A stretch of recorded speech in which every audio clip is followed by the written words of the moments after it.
Hello friends, स्वागत है आप सबका आपके अपने यूट्यूब चैनल पर। यूपी पुलिस कांस्टेबल और एसएससी जीडी तथा यूपीएसआई के लिए आप लोगों की तैयारी बहुत ही ज़ोरों शोर से चल रही होगी।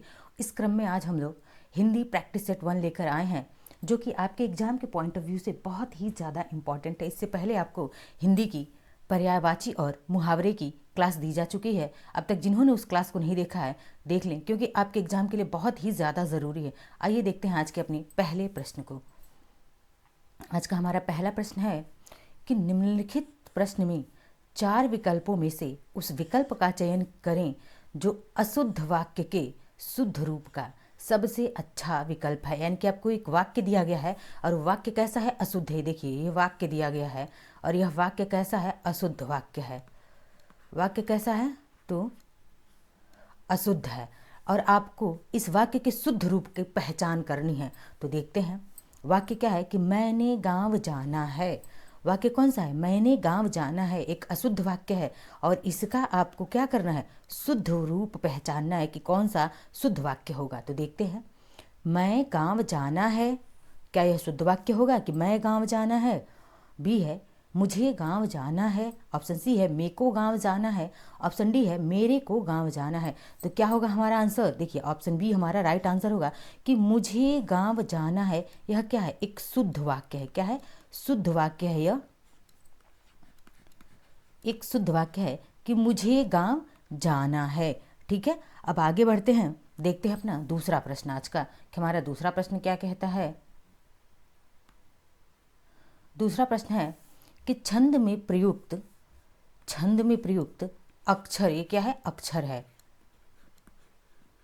अक्षर, छंद में प्रयुक्त अक्षर को क्या कहा जाता है? यानी कि जो छंद में प्रयुक्त होता है अक्षर, उसको क्या कहा जाता है? आपसे यही प्रश्न में पूछा गया है। तो देखिए क्या कहा जाता है। ऑप्शंस देखते हैं कि क्या है? व्यंजन, चरण, मात्रा या फिर वर्ण। तो जो छंद में प्रयुक्त होता है उस अक्षर को हम क्या कहते हैं? तो छंदों में प्रयुक्त होने वाले अक्षर को हम वर्ण कहते हैं। क्या कहते हैं? वर्ण कहते हैं। ऑप्शन डी हमारा क्या है? राइट आंसर है। आगे बढ़ते हैं अपने तीसरे प्रश्न की तरफ। तीसरा प्रश्न है कि निम्नलिखित प्रश्न में 4 विकल्पों में से उस विकल्प का चयन करें जो दिए गए मुहावरे का सही अर्थ वाला विकल्प है। यानी कि मुहावरा दिया गया है यह, और इसका आपको सही अर्थ बताना है इस मुहावरे का। मुहावरा और लोकोक्ति जब मैंने पढ़ाई था आपको पिछले लेक्चर में, तो बताया था कि मुहावरा किसे कहते हैं और लोकोक्ति किसे कहते हैं। लोगों द्वारा कही गई उक्ति को लोकोक्ति कहा जाए, लेकिन मुहावरा, याद रखिए, मुहावरे के अंत में हमेशा ना शब्द आता है। यही क्या एक ट्रिक है मुहावरा पहचानने का। तो देखिए, लोहा मानना, यह क्या है? एक मुहावरा है और इस मुहावरे का आपको सही अर्थ पहचानना है। तो लोहा मानना मुहावरे का देखिए क्या दिया है कि मूर्ख बनाना होता है, प्रभाव मानना होता है, हार मानना होता है या लाभ लेना होता है। क्या होता है? तो लोहा मानना, जैसे कि एग्जाम्पल अगर लें हम, तो यानी कि हल्दी घाटी के युद्ध में महाराणा प्रताप ने जो है अकबर को अपना लोहा मनवा दिया। क्या कर दिया? तो महाराणा प्रताप ने हल्दी घाटी के युद्ध में अकबर को अपना लोहा मनवा दिया। मतलब क्या? कि प्रभाव मानना। क्या? लोहा मानना का प्रभाव मानना होता है। यही इसका क्या होगा? सही मुहावरे का अर्थ होगा। आगे बढ़ते हैं, देखते हैं चौथे प्रश्न। चौथा प्रश्न है, रसों का राजा किस रस को कहा जाता है? यह प्रश्न एसएससी जीडी क्या है? यह कांस्टेबल में किस में पूछा गया है? तो कांस्टेबल जो 2019 में परीक्षा हुई थी, यह उसमें प्रश्न पूछा गया है कांस्टेबल में कि रसों का राजा किस रस को कहा जाता है। तो देखिए, करुण रस को, श्रृंगार रस को, वीर रस को या हास्य रस को। तो किस रस को हम रसों का राजा कहते हैं? देखिए, आज रसों का राजा पूछा गया था 19 में, लेकिन इसी को प्रश्न पलट के भी पूछ सकता है कि रसराज, रसों का राजा का मतलब रसराज पूछ सकता है कि रसराज किस रस को कहा जाता है? तो ये भी श्रृंगार रस को। किसको कहा जाता है? श्रृंगार रस को। ऑप्शन बी हमारा राइट आंसर। इनका अस्थाई भाव देख लेते हैं। तो करुण रस का अस्थाई भाव क्या होता है? देखिए, अस्थाई भाव की बात करें अगर हम, तो करुण रस का अस्थाई भाव क्या होता है? शोक होता है। क्या होता है? करुण रस का अस्थाई भाव शोक होता है। श्रृंगार रस का अस्थाई भाव क्या होता है? रति होता है। श्रृंगार रस का अस्थाई भाव। वीर रस का अस्थाई भाव क्या होता है? उत्साह। क्या होता है? तो वीर रस का अस्थाई भाव होता है उत्साह। और हास्य रस का अस्थाई भाव क्या होता है? हास होता है। हास्य रस का अस्थाई भाव, ये अस्थाई भाव आपको याद रखिएगा क्योंकि पूछ सकता है आपके एग्जाम में। आगे बढ़ते हैं, अब देखते हैं पांचवा प्रश्न हमारा क्या कह रहा है। तो पांचवा प्रश्न है कि निम्नलिखित प्रश्न में 4 विकल्पों में से उस विकल्प का चयन करें जो निर्देशानुसार वाक्य परिवर्तन वाला सही विकल्प है। यानी कि वाक्य दिया गया और उसका परिवर्तन का सही विकल्प कौन सा है। तो कह रहा आप इस किताब को पढ़े हैं। अब यह क्या दिया है, आप इस किताब को पढ़े हैं और इसको बदलना किस में है, कर्मवाच्य में बदलना है। किस में बदलना है, तो कर्मवाच्य में बदलना है। तो देखिए कह रहा है आप इस किताब को पढ़े हैं, कर्मवाच्य में बदलने की बात कर रहा है। तो ऑप्शन देखते हैं, इस किताब को आपके द्वारा पढ़ा गया है। ऑप्शन बी है, क्या आपने इस किताब को पढ़ा है। ऑप्शन सी है, यह किताब आपके द्वारा पढ़ी गई है। और क्या है, ऑप्शन डी है कि आपने यह किताब पढ़ी है। तो देखते हैं कि इसमें हमारा क्या वाक्य परिवर्तन कौन सा सही होगा। इसमें कर्मवाच्य में ध्यान रखना है आपको। प्रश्न क्या पूछा है कि कर्मवाच्य में आपको परिवर्तित करना है इस वाक्य को। तो कर्मवाच्य में अगर हम परिवर्तित करेंगे तो ऑप्शन क्या हो जाएगा, ऑप्शन ए हमारा राइट आंसर हो जाएगा कि इस किताब को आपके द्वारा पढ़ा गया है। इस किताब को आपके द्वारा पढ़ा गया है। क्या हुआ है, तो देखिए क्रिया यानी कि आपके द्वारा इसको पढ़ा गया है। इस किताब को कर्मवाच्य में अगर हम बदलेंगे तो हो जाएगा सेंटेंस, हमारा वाक्य क्या हो जाएगा कि इस किताब को आपके द्वारा पढ़ा गया है। आगे बढ़ते देखते हैं अपने छठे प्रश्न की तरफ। हमारा छठा प्रश्न है कि किसी के द्वारा कहे गए वचन को ज्यों का त्यों लिखने के लिए चिन्ह का प्रयोग करते हैं। यानी कि किसी के द्वारा कही गई बात को हम ज्यों का त्यों लिखना हो तो हम उसको किस चिन्ह के प्रयोग द्वारा लिखेंगे। तो देखिए क्या दिया है, योजक चिन्ह है। योजक, तो योजक चिन्ह सिंबल जान जाइए क्या होता है योजक। जैसे यहाँ पे लिखते हैं पाप पुण्य, ये क्या है पाप पुण्य। अब बीच में जो हम ये चिन्ह लगाते हैं इसे ही हम क्या बोलते हैं, योजक चिन्ह बोलते हैं। क्या बोलते हैं इसे, योजक चिन्ह बोलते हैं। उद्धरण चिन्ह क्या होता है, तो ऐसे लगता है, ये क्या होता है, ये है उद्धरण चिन्ह है। अल्प विराम हम किसे, तो अल्प विराम हमारा क्या होता है, सेंटेंस ऐसे लगा रहता है अल्प विराम। और अर्ध विराम क्या, ऊपर एक पॉइंट रहता है फिर ऐसे रहता है, इसे हम अर्ध विराम कहते हैं। सिंबल्स को पहचान लीजिए अच्छे से क्योंकि सिंबल्स भी आपसे पूछे जाते हैं। जैसे यहाँ पे देखिए पूछ लिया गया है कि किसी के कहे गए बात को ज्यों का त्यों लिखना हो तो उसके लिए किस चिन्ह का प्रयोग किया जाता है, उद्धरण चिन्ह। अब इस उद्धरण चिन्ह को एक और नाम से जाना जाता है, उसे अवतरण चिन्ह भी कहते हैं। क्या कहते हैं, इसे अवतरण चिन्ह भी कहा जाता है। तो परीक्षा में कंफ्यूज नहीं होना है, उद्धरण या अवतरण एक ही चीज़ है, यानी कि सिर्फ इसी चिन्ह की बात कर रहा है। तो जैसे देखिए कि गांधी जी ने क्या कहा था, करो या मरो का नारा दिया था ना गांधी जी ने, करो या मरो, ठीक है, करो या मरो का नारा दिया गांधी जी ने। तो यह गांधी जी द्वारा कही गई बात है, हम उसको ज्यों का त्यों लिख रहे हैं तो हम कैसे लिखेंगे, यही उद्धरण चिन्ह का प्रयोग करेंगे। ठीक है, तो यही आपसे प्रश्न में पूछा गया। आगे बढ़ते हैं सातवें प्रश्न की तरफ। सातवां प्रश्न है अपना कि निम्नलिखित प्रश्न में 4 विकल्पों में से दिए गए शब्दों के सही समास वाला विकल्प पहचानना है। यानी कि एक शब्द यह दिया गया है और इसमें कौन सा इसका विग्रह, समास का विग्रह किया गया है और इसमें से कौन सा सही विग्रह होगा, आपको यही पहचानना है। प्रश्न एक बार और समझिए कि निम्नलिखित प्रश्न में 4 विकल्पों में से दिए गए शब्दों के सही समास वाला विकल्प पहचानना है। तो देखिए चंद्रशेखर, अब चंद्रशेखर का सही समास विग्रह क्या होगा, तो देखते हैं। ऑप्शन ए, चंद्र है शिखर पर जिसके। ऑप्शन बी, चंद्र है जिसका नाम। ऑप्शन सी, चंद्र के समान है जो। या ऑप्शन डी, चंद्र के जैसा है जो। तो क्या होगा, चंद्रशेखर, यानी कि चंद्र है शिखर पर जिसके। क्या होगा, इसका सही अगर देखा जाए तो समास वाला विकल्प विग्रह क्या होगा कि चंद्र है शिखर पर जिसके, अर्थात भगवान शिव की बात की जा रही है यहाँ पे। किसकी, भगवान शिव की बात की जाए। अगर इसमें देखा जाए कि कौन सा समास है तो बहुब्रीहि समास है। कौन सा समास है इसमें, बहुब्रीहि समास। ठीक है, याद रखिएगा क्योंकि यह पूछ लेता है। समास विग्रह पूछा तो अगली बार ये पूछ सकता है कि कौन सा समास है चंद्रशेखर में। तो चंद्र है शिखर पर जिसके, अर्थात भगवान शिव, बहुब्रीहि समास। बहुब्रीहि समास की विशेषता क्या होती है, इसकी विशेषता ही होती है कि ना तो इसमें पहला पद प्रधान होता है ना ही दूसरा पद प्रधान होता है, बल्कि दोनों से तीसरा पद, तीसरा अर्थ निकलता है, तीसरा पद प्रधान होता है। उसे ही क्या कहते हैं, बहुब्रीहि समास कहते हैं। जैसे देखिए चंद्रशेखर, ना तो इसमें चंद्र और ना ही शिखर, इनमें से ये पहला पद चंद्र हो गया और शेखर जो है दूसरा पद, लेकिन ये दोनों पद प्रधान नहीं है बल्कि तीसरा अर्थ निकल रहा है कि चंद्र है शिखर पर जिसके, अर्थात भगवान शिव। इसीलिए यह कौन सा समास है, बहुब्रीहि समास है। आगे बढ़ते हैं 8वें प्रश्न की तरफ अपने।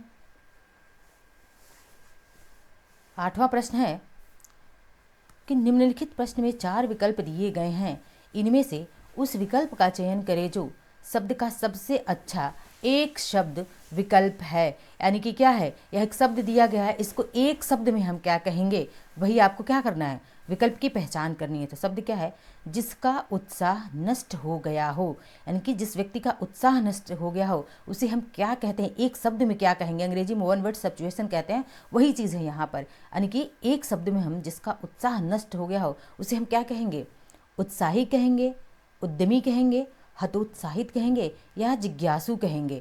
तो उसे हम क्या कहेंगे, जिसका उत्साह नष्ट हो गया हो उसे हम कहेंगे हतोत्साहित। क्या हो गया, हतोत्साहित। आगे बढ़ते हैं अगले प्रश्न की तरफ। 9वां प्रश्न है कि निम्नलिखित 4 विकल्प दिए गए हैं जिनमें से एक शब्द दिए गए अनेकार्थक शब्द का एक अर्थ है, यानी कि यह क्या है, एक जो शब्द दिया गया है, यह शब्द है, वह शब्द कौन सा है, तो जलज है वह शब्द, और इसका अनेकार्थक शब्द का इसमें से कौन सा उसका अर्थ पूछा गया है। जलज का कई सारा मीनिंग होता है, कई अर्थ होता है, अब उसमें से एक अर्थ पूछा है आपसे कि कौन सा होगा। तो क्या जलज का अर्थ जहाज होगा, मछली होगा, चतुर होगा, हाथी होगा, तो क्या होगा, तो जलज का अर्थ जो है क्या होता है, मछली होता है। जलज का अनेकार्थक शब्द होता है। और जान लेते हैं कि जलज का और क्या क्या अर्थ हो सकता है। मछली हो सकता है, और क्या हो सकता है, तो मोती। ये क्या है, मोती। मोती जलज का अर्थ भी क्या होता है, मोती भी होता है। और क्या होता है, तो कमल होता है। बहुत बार जलज किसका पर्यायवाची में पूछा गया है, कमल का पर्यायवाची या जलज किसका पर्यायवाची है, तो कमल। तो कमल भी होता है, ठीक है। और क्या होता है, सितार होता है, सितार होता है। और क्या होता है इसका, तो शंख होता है, शंख। और चंद्रमा, चंद्रमा। इतने सारे अर्थ होते हैं किसके, जलज के। आगे बढ़ते हैं, मछली पूछा गया है तो इनमें से कोई पूछ सकता है, इसलिए आप इन सबको ध्यान रखेंगे। आगे बढ़ते हैं अगले प्रश्न की तरफ। 10वां प्रश्न है अपना। 10वां प्रश्न क्या कह रहा है कि निम्नलिखित प्रश्न में 4 विकल्पों में से उस विकल्प का चयन करें जो निम्न वाक्य का पूर्वकालिक क्रिया परिवर्तन है। क्या है, तो पूर्वकालिक क्रिया परिवर्तन वाक्य बताता है। क्या करना है, कौन सा ऐसा वाक्य ढूंढना है जो यह वाक्य दिया गया है। यह क्या है, एक वाक्य दिया गया है, यह वाक्य दिया गया है, और इस वाक्य का जो पूर्वकालिक क्रिया में परिवर्तन करना है। किसमें, तो पूर्वकालिक क्रिया। अब बात कर लें अगर हम पूर्वकालिक क्रिया की, तो पूर्वकालिक क्रिया क्या होती है, यानी कि जो कार्य किया जा रहा है, कार्य किए जाने से पहले कोई कार्य किया जाए उसे हम पूर्वकालिक क्रिया कहते हैं। समझते हैं इस पूर्वकालिक क्रिया को। तो देखिए, जैसे आपको भोजन करना है, आप क्या डाइनिंग टेबल पर बैठे भोजन करने, लेकिन उससे पहले आप क्या कर रहे हैं, हाथ को धो ले रहे हैं, यानी कि भोजन करने से पहले आप हाथ को धो रहे हैं। तो यह जो हाथ धोना हो गया ना, यही आपकी क्या होगी, पूर्वकालिक क्रिया हो गई। यानी कि भोजन करने से पहले आपने क्या किया, हाथ धुला, तो यह हाथ धोना ही क्या हो गया, पूर्वकालिक क्रिया हो गया। अब समझिए कि पूर्वकालिक क्रिया इसमें से कौन सा होगा। तो ऑप्शन ही है, बच्चे गृह कार्य किए बिना खेलने लग गए। क्या गृह, तो यहाँ पे क्या, बच्चे तो खेलने लग गए, यह कार्य खेलने का कार्य तो हुआ, लेकिन क्या यहाँ उससे पहले कोई कार्य हुआ, नहीं हुआ है, क्योंकि गृह कार्य किए बिना कह रहा है तो नहीं हुआ। तो ऑप्शन ए भी नहीं होगा। बच्चे गृह कार्य के बिना खेलने लग गए, यहाँ पे भी कोई खेलने का काम हुआ, लेकिन इससे पहले कोई कार्य हुआ, कोई क्रिया हुई, नहीं हुई। बच्चे गृह कार्य करके खेलने लगे। आई होप आंसर आपको मिल गया होगा। ऑप्शन डी देखते हैं कि बच्चों ने गृह कार्य किया और खेलने गए। अब बताइए कि इसमें कौन सा हमारा सही होगा, कि बच्चों ने गृह कार्य किया और खेलने गए दिया है, खेलने गए, लेकिन आपको क्या है, पूर्वकालिक क्रिया में परिवर्तन करना है। ऑप्शन सी हमारा राइट है। कि यहाँ पे देखिए, बच्चे गृह कार्य करके, यानी कि गर करके उसके बाद से वह खेलने लगे। बच्चों ने गृह कार्य पहले किया फिर खेलने लगे। जैसे यहाँ पे पहले हाथ धुला फिर भोजन करने लगे, वैसे ही यहाँ पे बच्चों ने गृह कार्य किया और फिर क्या करने लगे, खेलने लग गए, बच्चे खेलने गए। तो क्या हुआ, ऑप्शन सी हमारा राइट आंसर होगा। अब देखते हैं 11वें प्रश्न को अपने। 11वां प्रश्न है अपना कि निम्न प्रश्न में 4 विकल्पों में से रेखांकित पद के उचित कारक को पहचानना है। अब कारक की बात करें कि आपको इसमें से कारक पहचानना है कि कौन सा कारक है। हे प्रभु रक्षा कीजिए, यानी कि हे प्रभु रक्षा कीजिए, इसमें कारक कौन सा है। तो देखिए, यह चिन्ह आप इस चिन्ह से भली भांति परिचित होंगे। यह चिन्ह किसका है, संबोधन का चिन्ह है। क्या है यह, संबोधन का चिन्ह। बस आपको इतना ही से समझ में आ जाना चाहिए चिन्ह देख के कि कारक कौन सा होगा। संबोधन कारक, अधिकरण कारक, संबंध कारक, कर्म कारक, यानी कि इसमें से हे प्रभु रक्षा कीजिए, इसमें कौन सा कारक होगा। तो सीधी सी बात है, हमने ये सिंबल किसका सिंबल है, यह संबोधन का है, तो संबोधन कारक होगा। ठीक है, क्या होगा, संबोधन कारक होगा। अब संबोधन कारक क्यों होगा, तो देख लीजिए कि जिस शब्द से किसी को पुकारने का बोध हो, यानी कि संबोधन कारक में होता है कि किसी को पुकारने का बोध होता है, जिस कार्य से किसी को पुकारने का बोध हो उसे हम क्या कहते हैं, संबोधन कारक कहते हैं। जैसे यहाँ पे हे प्रभु यानी कि ईश्वर को पुकारा जा रहा है, तो यहाँ पे क्या है, संबोधन कारक। इससे भी पहचान सकते हैं सिंबल से, यह किसका सिंबल है, तो संबोधन कारक का सिंबल है। आगे बढ़ते हैं, देखते हैं अपने नेक्स्ट प्रश्न को, 12वें प्रश्न को। तो 12वां प्रश्न है हमारा कि निम्नलिखित प्रश्न में 4 विकल्पों में से उस सही विकल्प का चयन करें जो निर्देशानुसार वाक्य परिवर्तन का सही विकल्प है। अब ये क्या है, तो देखिए एक वाक्य दिया गया है कि बच्चों ने खेल खेला, इसको आपको परिवर्तित किस में करना है, भविष्य काल में। प्रश्न ऐसे ही दिया रहेगा और कुछ नहीं लिखा रहेगा। अब आपको इसको समझ जाना है कि एक वाक्य है कि बच्चों ने खेल खेला, इसको हमको किस में परिवर्तित करना है, तो भविष्य काल में परिवर्तित करना है। तो देखिए इसका भविष्य काल क्या होगा कि बच्चों ने खेल खेला, तो बच्चे खेल खेल चुके, तो खेल चुके किस में हो गया, या तो भूतकाल में हो गया, खेल चुके हैं, कार्य हो चुका है भूतकाल में। बच्चे खेल खेल रहे हैं, क्या है कि बच्चे खेल खेल रहे हैं, तो अभी प्रेजेंट यानी कि बात वर्तमान की बात कर रहा है। किसकी बात कर रहा है, खेल रहे हैं इनकी वर्तमान की बात कर रहा है। बच्चे खेल खेल चुके होंगे, क्या है, खेल चुके होंगे। देखिए होंगे तो वो ठीक है, लेकिन खेल चुके होंगे यानी कि यह अभी किस में है, पास्ट में है। लेकिन यह क्या कह रहा है कि बच्चे खेल खेलेंगे, यानी कि अभी बच्चों ने खेल खेला नहीं बल्कि खेलेंगे, भविष्य में बच्चे खेल खेलेंगे। ठीक है, ऑप्शन डी हमारा क्या होगा, राइट आंसर होगा। यही भविष्य काल में होगा कि बच्चों ने खेल खेला। इसका भविष्य काल में क्या परिवर्तन होगा कि बच्चे खेल खेलेंगे। आगे बढ़ते हैं, देखते हैं अपना 13वां प्रश्न आज का। 13वां प्रश्न है कि निम्नलिखित प्रश्न में 4 विकल्प दिए गए हैं, जिनमें से उस विकल्प का चयन करें जो दिए गए शब्द का सही स्त्रीलिंग शब्द है। यानी कि यह शब्द दिया गया है क्या, राजपूत शब्द है, और इसका आपको क्या पहचानना है, तो स्त्रीलिंग शब्द पहचानना है कि राजपूत को हम स्त्रीलिंग में क्या कहेंगे।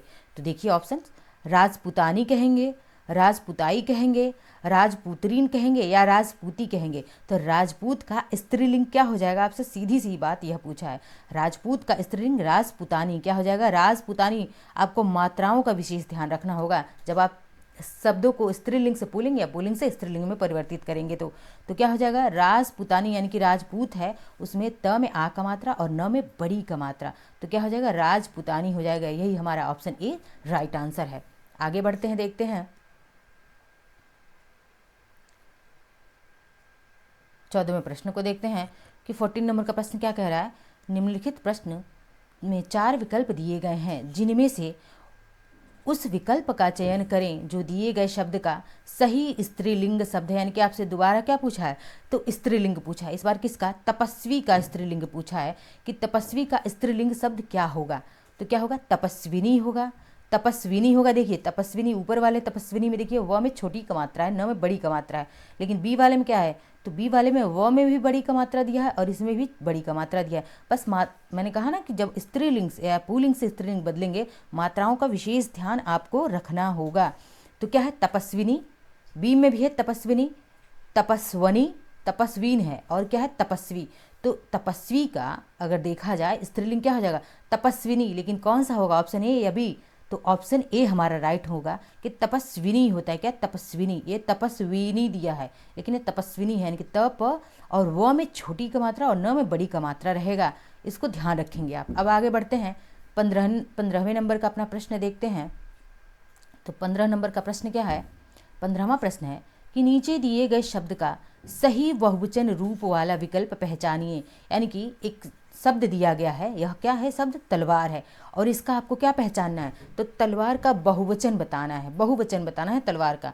तो देखते हैं ऑप्शन, तलवारें, तलवारों, तलवार या तलवारें। तो क्या होगा, तलवार का बहुवचन क्या हो जाएगा, तलवार का बहुवचन क्या हो जाएगा, तलवारें। अब इसमें भी कौन आपको दिक्कत होगी, कौन सा लगा, ऑप्शन ए लगाएं कि डी लगाएं, क्योंकि 2 जगह तलवारें तलवारें लिखा है।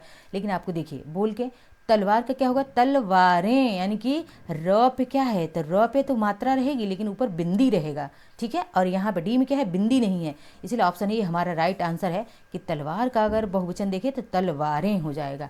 आगे बढ़ते हैं 16वें प्रश्न की तरफ अपने। 16वां प्रश्न है, हस्व व दीर्घ इनमें से किसके प्रकार हैं। यानी कि हस्व और दीर्घ कह रहा है, इनमें से किसके प्रकार हैं, स्वर के हैं, व्यंजन के हैं, वर्णमाला के हैं या संयुक्त व्यंजन के हैं। तो बता, हस्व और दीर्घ किसके प्रकार हैं, तो देखिए किसके, स्वर। स्वर कितने प्रकार का होता है, तो स्वर 2 प्रकार का होता है। कौन कौन होता है, तो एक होता है ह्रस्व स्वर, क्या होता है इसे, ह्रस्व, ह्रस्व स्वर होता है। और दूसरा क्या होता है, तो दूसरा होता है दीर्घ स्वर। क्या होता है, दीर्घ स्वर। ठीक है, ह्रस्व और दीर्घ स्वर होते हैं। अब बात कर लें अगर ह्रस्व स्वर में क्या क्या आता है, दीर्घ स्वर में क्या क्या आता है, यही देख लेते हैं। स्वर आया है तो ह्रस्व स्वर में क्या है, ह्रस्व यानी कि छोटा। ह्रस्व का मतलब क्या होता है, छोटा या लघु होता है। तो देखिए जिस में भी छोटे का मात्रा आएगा वह क्या होगा, ह्रस्व होगा। जैसे अ क्या है, तो अ में मात्रा नहीं है, यह क्या है, ह्रस्व है या लघु है। फिर छोटी ई क्या है हमारा, तो कैसा स्वर है, छोटी ई हमारा ह्रस्व स्वर है। और छोटा ऊ कैसा है, ये भी ह्रस्व स्वर है। और री की बात करें, ये भी क्या है, तो ह्रस्व स्वर में आते हैं। ये 4 क्या हैं, ह्रस्व स्वर में आते हैं, आपको याद रखना होगा। और दीर्घ स्वर की अगर हम बात करें कि दीर्घ स्वर में क्या क्या आते हैं, तो इसके अलावा जितने हैं वो दीर्घ स्वर में आते हैं। जैसे आ हो गया, बड़ी ई हो गई, बड़ा ऊ हो गया, ठीक है, ए हो गया, ऐ हो गया और ओ हो गया। और एक और है हमारा औ। ये सब क्या है, तो यह सब दीर्घ है। क्या है, दीर्घ है, यानी कि बड़ा आ, बड़ी ई, बड़ा ऊ, ए, ऐ, ओ, औ, ये सब क्या है, तो ये सब स्वर हैं लेकिन दीर्घ स्वर हैं। और अ, छोटी ई, छोटा ऊ और री, ये सब क्या है, तो ये सब लघु या ह्रस्व स्वर हैं। आगे बढ़ते हैं नेक्स्ट 17वें प्रश्न की तरफ। तो कह रहा है 17वां प्रश्न हमारा कि इनमें से कौन सा ऊष्म व्यंजन है। क्या है कि इनमें से कौन सा जो है ऊष्म व्यंजन है। अब बात कर लें, अगर यहीं पे समझ लें हम ऊष्म व्यंजन को, ऊष्म हम कहते किसे हैं, तो जिन भी शब्द को बोलते समय या जिन व्यंजन को बोलते समय क्या हो, घर्षण, या फिर साधारण भाषा में हम समझे तो रगड़। जैसे आप बोलेंगे ऊष्म बोल रहे हैं ना, तो आपके मुंह से क्या गर्मी निकल रही है, ऊष्म बोलते समय घर्षण आ रहा है, तो उसे ही हम क्या कहते हैं, ऊष्म व्यंजन कहते हैं। आप इस आधार पर भी आप पहचान सकते हैं कि इसमें से कौन सा ऊष्म होगा। देखिए य, प, श, ट बोलते ही देखिए य, क्या ऊष्मा निकल रही है आपके मुंह से, नहीं निकल रही है। प बोल रहे हैं ऊष्मा निकल रही, बिल्कुल नहीं।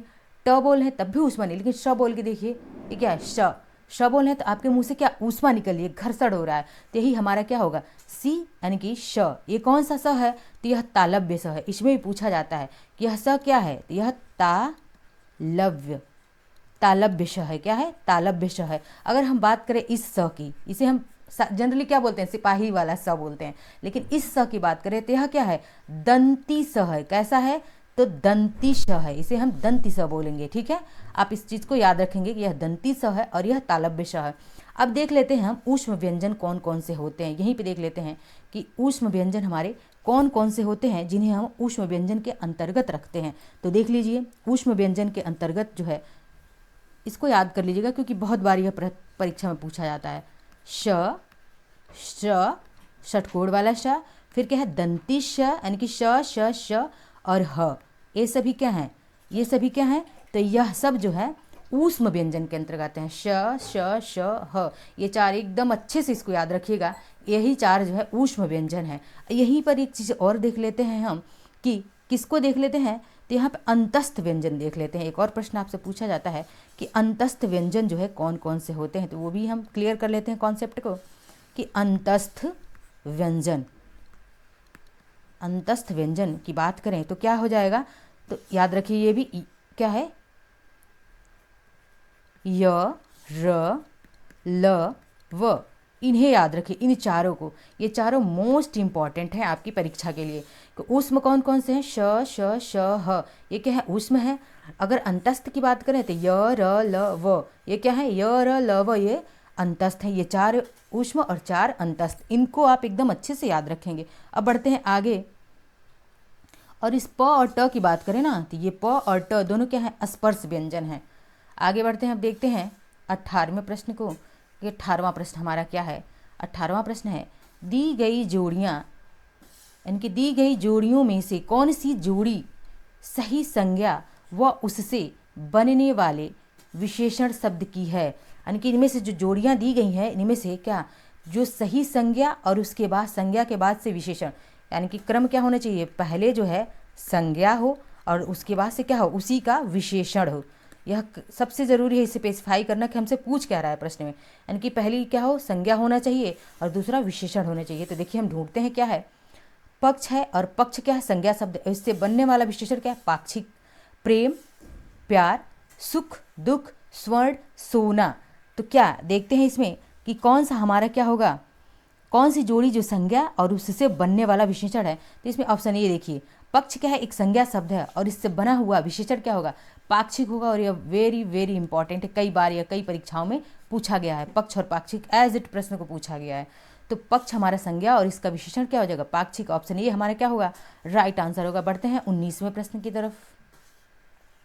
19वां प्रश्न है कि 19वां प्रश्न क्या है कि झांसी द्वारा, यानी कि क्या है, कौन सा कह रहा है, जायसी होगा। क्या होगा, जायसी, यानी कि मलिक मोहम्मद जायसी की बात कर रहा है। यह जायसी द्वारा रचित प्रसिद्ध रचना कौन सी है। तो मलिक मोहम्मद जायसी की रचनाएं क्या है, बहुत फेमस है, बहुत पूछी जाती है परीक्षाओं में। तो जायसी द्वारा रचित रचना कौन सी है। तो देखिए पद्मावत दिया है, रसविलास है, विज्ञान गीता है, श्रृंगार लहरी है। तो हम नीचे से देखते हैं, ऑप्शन डी से देखते चलते हैं कि श्रृंगार लहरी के अगर लेखक की हम बात करें कि किसने इसकी रचना की है, श्रृंगार लहरी की, तो किसने किया है, तो जगन्नाथ दास रत्नाकर। किसने, इन्हें हम रत्नाकर भी कहते हैं, क्या कहते हैं, रत्नाकर भी कहते हैं। तो जगन्नाथ दास रत्नाकर ने श्रृंगार लहरी की रचना की है। बात करें अगर विज्ञान गीता की, तो विज्ञान गीता की रचना किसने की है, केशव ने। केशव ने विज्ञान गीता की रचना की है। और रस विलास की रचना की बात करें तो रस विलास की रचना किसने किया है, देव ने किया है। यानी कि अब बचा हमारा क्या, पद्मावत। यह मलिक मोहम्मद जायसी की बहुत ही फेमस रचना है, इस पर मूवी भी बन चुकी है। तो मलिक मोहम्मद जायसी की रचना क्या है, पद्मावत है। ठीक है, आगे देखते हैं, रसविलास किसका है, तो देव की रचना है। विज्ञान गीता किसकी है, केशव की है। और श्रृंगार लहरी किसकी है, तो जगन्नाथ दास रत्नाकर ने श्रृंगार लहरी। मान लीजिए आपसे जायसी पूछ लिया, जायसी की अगली बार इनमें से कोई पूछ सकता है, तो याद रखेंगे इस एक्सप्लेनेशन को। आगे बढ़ते हैं, देखते हैं 20वां प्रश्न। 20वां प्रश्न है, भारत दुर्दशा किस प्रसिद्ध लेखक द्वारा रचित उपन्यास है। पहली चीज कि भारत दुर्दशा क्या है, तो यह एक उपन्यास है। और भारत दुर्दशा को किसने लिखा है, उस लेखक का नाम पूछ रहा है आपसे। तो क्या है, ऑप्शन ए है वृंदावन लाल शर्मा, देवकी नंदन खत्री, अयोध्या सिंह और भारतेंदु हरिश्चंद्र। तो पहले हम प्रश्न का आंसर देखते हैं कि भारत दुर्दशा किसका उपन्यास है, तो भारतेंदु हरिश्चंद्र का। किसका है, बहुत ही फेमस उपन्यास है भारतेंदु हरिश्चंद्र के भारत दुर्दशा। इनकी और भी क्या है, तो अंधेर नगरी। क्या है, अंधेर नगरी। अंधेर नगरी इनकी बहुत ही फेमस रचना है, अंधेर नगरी, क्योंकि यह भी कई बार परीक्षाओं में पूछा गया है अंधेर नगरी को। ठीक है, और भारत दुर्दशा हो गया। उसके बाद अगर बात करें इनकी एक और रचना की, तो नील देवी। नील देवी को कई बार पूछा गया है भारतेंदु हरिश्चंद्र की कि नील देवी किसकी रचना है, यह याद रखेंगे, नील देवी भी किसकी रचना है, तो भारतेंदु हरिश्चंद्र की। बात करें अगर देवकी नंदन खत्री, तो इन्होंने चंद्रकांता लिखा है, बहुत ही फेमस रचना इनकी चंद्रकांता। चंद्रकांता, ठीक है, देवकी नंदन खत्री का। यह भी कई बार परीक्षाओं में पूछा जा चुका है। अब आगे बढ़ते हैं, देखते हैं अपने अगले प्रश्न को। 21वां प्रश्न हमारा कि नीचे दी गई रचना किस कवि की है। यानी कि यह रचनाएं दी गई हैं और यह सारी रचनाएं जो है किस कवि की हैं, किसने लिखा है इन सारी रचनाओं को, तो देख लेते हैं कौन सी रचना है। चिदम्बरा है, उत्तरा है, कला और बूढ़ा चाँद तथा पल्लव। यानी कि चिदम्बरा किसने लिखा है, उत्तरा की रचना किसने की है, कला और बूढ़ा चाँद तथा पल्लव, यह सभी VVI है, यानी कि वेरी वेरी इंपॉर्टेंट। इनमें से कोई एक भी आपसे पूछा जा सकता है। तो देखिए किसने लिखा है, सुमित्रानंदन पंत है, अज्ञे हैं, केदारनाथ सिंह है और सुभद्रा कुमारी चौहान। इनकी फेमस रचना, सुभद्रा कुमारी चौहान की फेमस रचना क्या है, झांसी की रानी। इन्होंने लिखा है क्या, झांसी की रानी इनकी सबसे फेमस रचना है।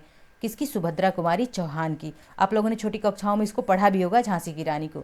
अब देखते हैं कि बात करें अगर चिदम्बरा, उत्तरा, कला और बूढ़ा चाँद तथा पल्लव की रचना किसने की है, तो किसने की है, सुमित्रानंदन पंत। इनका पूरा नाम पूछा जाता है, तो पंत केवल दे देता है, पूरा नाम पूछेगा तो सुमित्रानंदन पंत इनका पूरा नाम है। और इन्होंने चिदम्बरा, उत्तरा, कला और बूढ़ा चाँद, पल्लव, इसके अलावा इन्होंने ग्राम्या, बहुत इंपॉर्टेंट इनकी रचना ग्राम्या, बहुत बार बड़ी से लेकर छोटी परीक्षाओं में पूछा गया है ग्राम्या। इसको आप याद रखेंगे कि ग्राम्या भी किसकी रचना है, तो सुमित्रानंदन पंत की गुंजन। गुंजन, गुंजन किसकी रचना है? तो इन्हीं की रचना है, सुमित्रानंदन पंत की। लोकायतन, लोकायतन ये भी किसकी रचना है? तो सुमित्रानंदन पंत की। ये सारी रचनाएं आप एक ही जगह याद कर लेंगे। अब आगे बढ़ते हैं, देखते हैं अगले प्रश्न को, अपने 22वें प्रश्न को। 22वां प्रश्न है कि सर्वेश्वर दयाल सक्सेना को किस रचना के लिए साहित्य अकादमी पुरस्कार दिया गया था? तो एक लेखक हैं सर्वेश्वर दयाल सक्सेना और इनको क्या मिला था? साहित्य अकादमी पुरस्कार मिला था। तो किस रचना के लिए इनको मिला था? देखते हैं। खूंटियों पर टंगे लोग, यानी खूंटियों पर टंगे लोग, जंगल का दर्द, क्या कहकर पुकारूं, या गर्म हवाएं। तो किसके लिए इन्हें मिला था सर्वेश्वर दयाल सक्सेना को साहित्य अकादमी पुरस्कार? तो खूंटियों पर टंगे लोग के लिए इन्हें क्या मिला था? साहित्य अकादमी पुरस्कार। बात करें कब मिला था इनको साहित्य अकादमी पुरस्कार की, तो इनको कब मिला था? तो 1983। कब मिला था? 1983 में इन्हें खूंटियों पर टंगे लोग के लिए साहित्य अकादमी पुरस्कार दिया गया सर्वेश्वर दयाल सक्सेना को। इस प्रश्न को अच्छे से याद रखिए। मान लीजिए इनकी रचना पूछ दे कल को कि सर्वेश्वर दयाल सक्सेना को कब दिया गया था साहित्य अकादमी पुरस्कार, तो 1983। आपको सन भी याद रखना है क्योंकि आपकी परीक्षाओं में सन भी पूछा जाता है। आगे बढ़ते हैं, 23वें प्रश्न को देखते हैं। 23वां प्रश्न है कि निम्नलिखित प्रश्न में 4 विकल्पों में से उस सही विकल्प का चयन करें जो दिए गए पद के उचित अलंकार रूप का सबसे अच्छा विकल्प है। अब यहाँ पे आपसे अलंकार पूछा है। क्या पूछ रहा है? अलंकार। यह जो दिया है इसमें अलंकार पूछ रहा है कि इसमें जो है अलंकार क्या होगा। तो क्या है? काली घटा, घटा होगा। क्या होगा? काली घटा।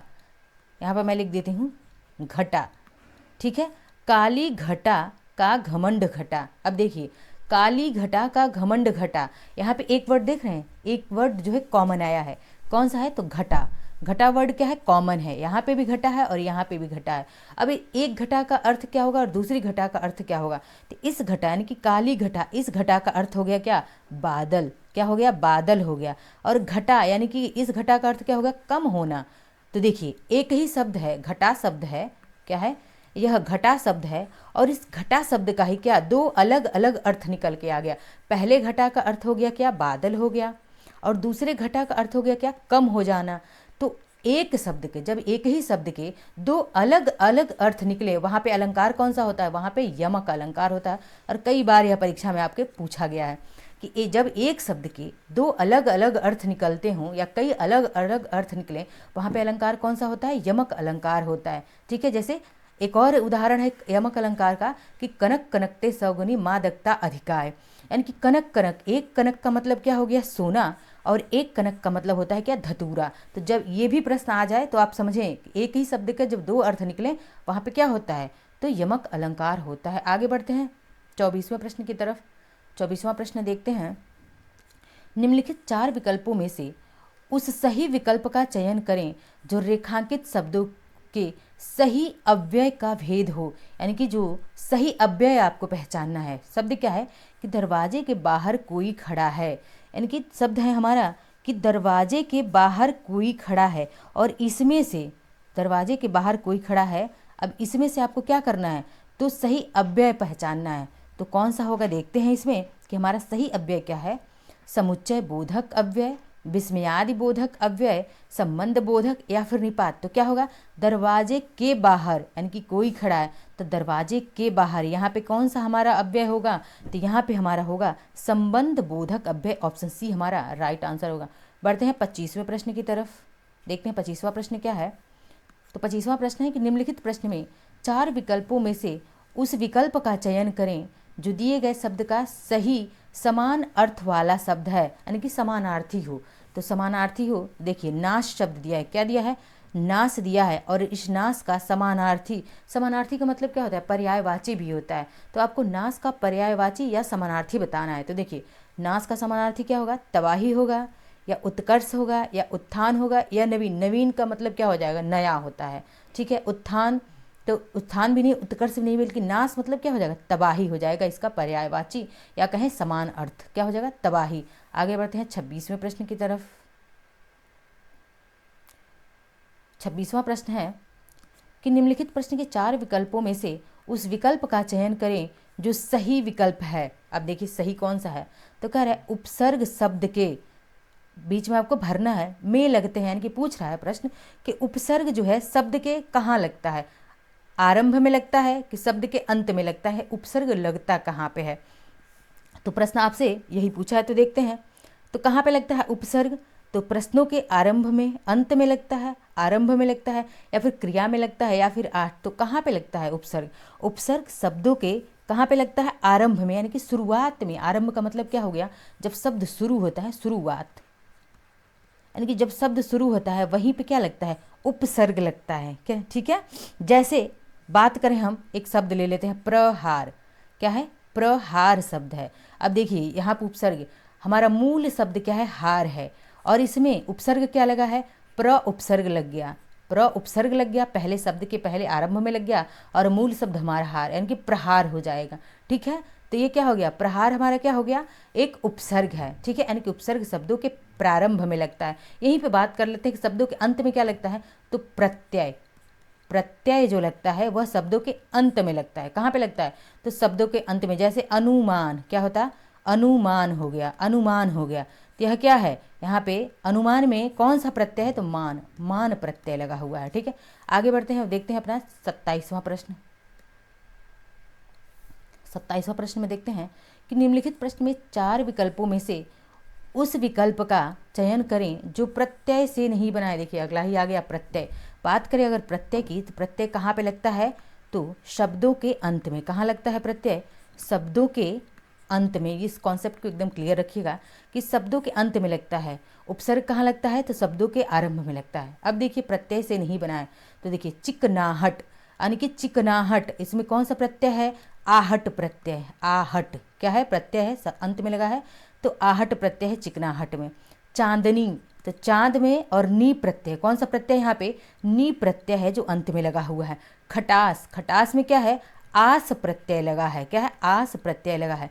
लेकिन शब्द देखिए डी, बखूबी, यानी कि शब्द हमारा क्या है, खूबी शब्द है, और इसमें क्या लगा है, ब उपसर्ग लगा हुआ है, ब उपसर्ग है, और खूबी हमारा मेन शब्द है। तो इसमें किस शब्द में प्रत्यय नहीं है, तो बखूबी में, क्योंकि खूबी में क्या है, ब प्रत्यय उपसर्ग लगा हुआ है। तो ऑप्शन डी हमारा क्या होगा, राइट आंसर होगा। देखते हैं 28वां प्रश्न। 28वां प्रश्न है कि निम्नलिखित प्रश्न में 4 विकल्प दिए गए हैं जिनमें से एक शब्द दिए गए शब्द का सही तद्भव रूप है। आपको तद्भव रूप पहचानना है। तद्भव का मतलब पहले हम समझते हैं तद्भव होता क्या है। तो जो आम बोलचाल में क्या होता है, जो आम बोलचाल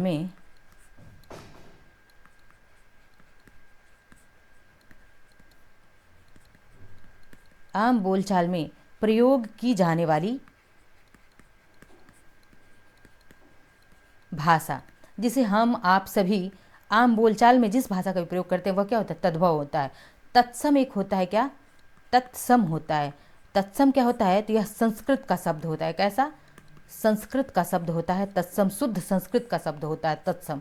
और इसी का विकृत रूप कहें तद्भव होता है, जिसे हम आम बोलचाल में क्या करते हैं, प्रयोग करते हैं। अब देखिए कपोत, यह कपोत कैसा शब्द है, तो यह तत्सम शब्द है कपोत, यानी कि संस्कृत का शब्द है। तत्सम बोले तो सीधा समझिए कि यह संस्कृत का शब्द। तो कपोत क्या है, संस्कृत या तत्सम का शब्द है। और इसका तद्भव रूप हम क्या बुलाते हैं, तो देखिए गाल है, कबूतर है, काम है, काज है।